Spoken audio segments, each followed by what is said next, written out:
around.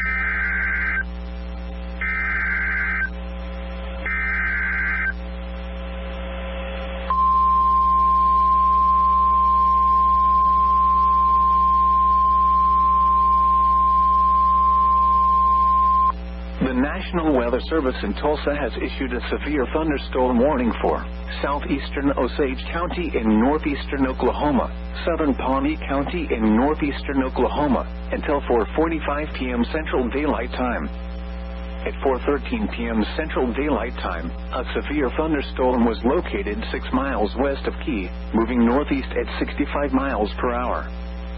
Expected hazards include 60 miles per hour wind gusts and quarter-size hail. This is a radar-indicated threat.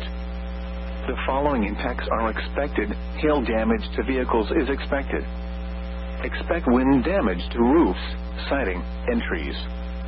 Locations in or near the path include Pawnee, Hominy, Cleveland, Jennings, Osage, Hallett, Blackburn, Turleton, Merrimack, Quay. For your protection, move to an interior room on the lowest floor of a building.